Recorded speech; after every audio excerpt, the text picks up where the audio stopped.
My girlfriend posted, OMG, I need freedom. 4 simple words buried beneath a carefully filtered selfie, but those words ended up dismantling an entire future we had spent years building together. 2 days earlier, I had done something I believed every healthy partner should be able to do. I sat down with Cora and asked for boundaries. We had been together for years, shared an apartment, discussed marriage, and even had a wedding venue on hold. Yet our home never truly felt like ours because of Finn, her lifelong best friend. Finn treated our apartment like a public lounge. He walked in whenever he wanted using the key Cora had given him, drank my expensive whiskey, left dirty dishes everywhere, and occasionally slept on our couch without warning. I tried to tolerate it for months because I loved Cora and believed compromise was part of building a life together. Eventually, though, I realized that partnership required mutual respect. So I calmly explained that I wanted our home to feel like a sanctuary. I suggested that Finn text before visiting and return the key. To me, it was a reasonable request. To Cora, it was apparently an attack. She immediately accused me of being controlling and insecure. The conversation ended without resolution. The next evening, while scrolling through social media, I found her public post. In front of hundreds of mutual friends, she portrayed herself as a victim trapped inside a relationship. The comments flooded in with encouragement from people who knew nothing about the situation. They praised her for wanting freedom and painted me as some oppressive villain. As I stared at the screen, something inside me shifted. I wasn't angry. I wasn't even hurt anymore. I simply understood. The problem wasn't Finn. The problem wasn't boundaries. The problem was that Cora viewed any expectation of mutual responsibility as a threat. She didn't see partnership as two people building a future together. She saw it as one person supporting her while asking for nothing in return. At that moment, I made a decision. I texted her only 2 words. Got it. Then I opened my laptop and began handling logistics. Our lease renewal was due within a week, and although we had verbally agreed to renew, I contacted the property manager and formally submitted our notice to vacate.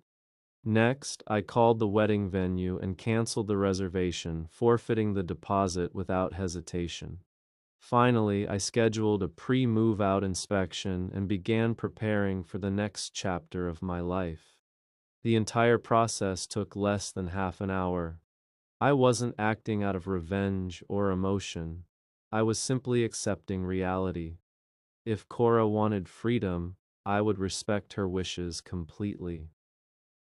When she returned home later that evening, she acted as though nothing had happened. She expected me to apologize for requesting boundaries. Instead, I remained silent.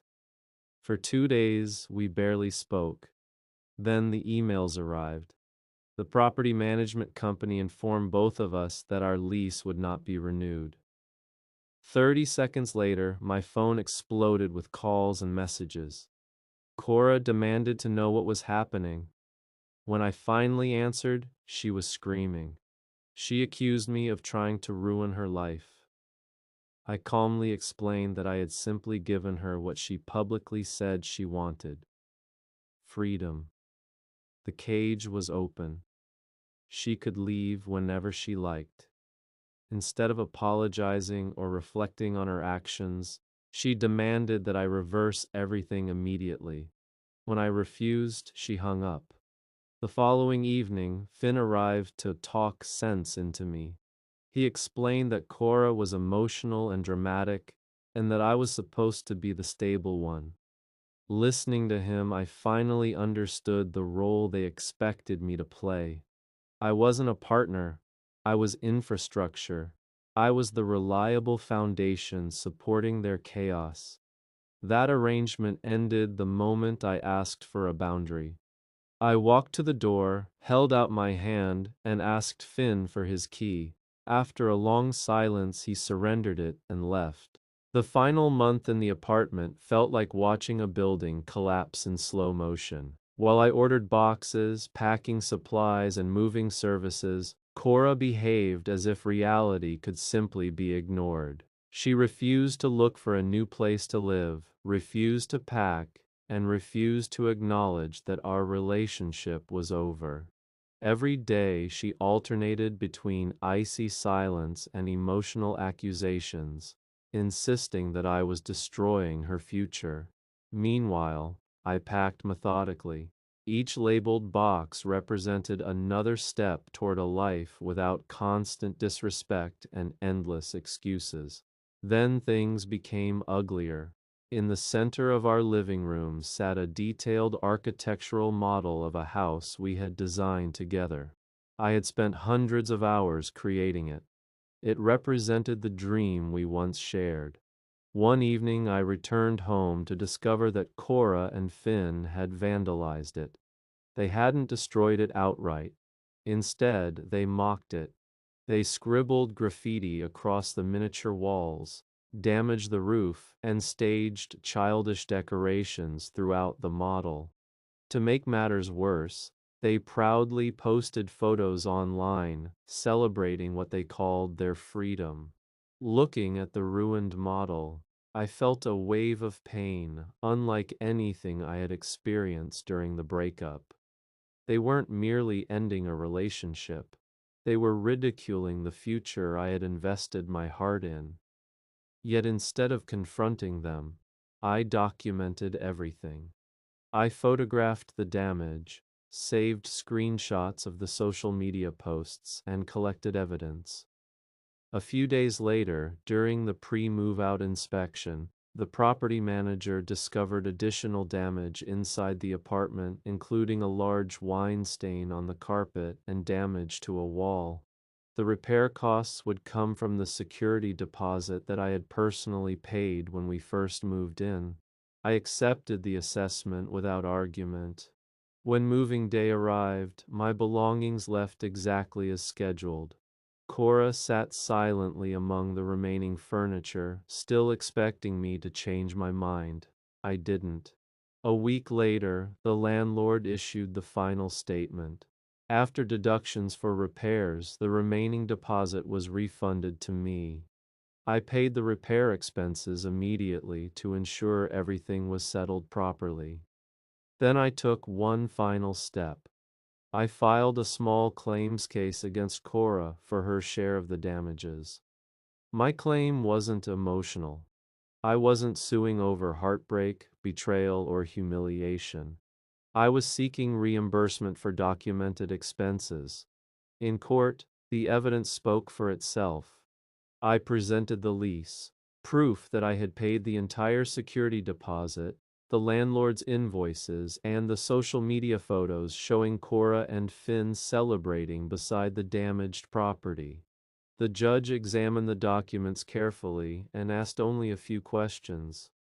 Cora tried to dismiss the entire situation as an overreaction from a bitter ex-boyfriend. Finn attempted to support her version of events. Neither argument mattered. The facts were simple. We shared responsibility under the lease. Damages occurred, I paid for them. Therefore, Cora owed her portion. The ruling took only minutes. Judgment was entered in my favor. Watching Cora's reaction was strangely liberating. There was no remorse, no accountability, and no recognition of her role in the situation. There was only anger that consequences had finally arrived. In the months that followed, I learned that Cora and Finn briefly attempted to live together before their arrangement collapsed. Without someone else providing stability, their carefree lifestyle became far less appealing. As for me, I moved into a smaller apartment and started over. The silence there feels peaceful. Sometimes I still think about the house model and the future it represented. Losing that dream hurt more than losing the relationship itself.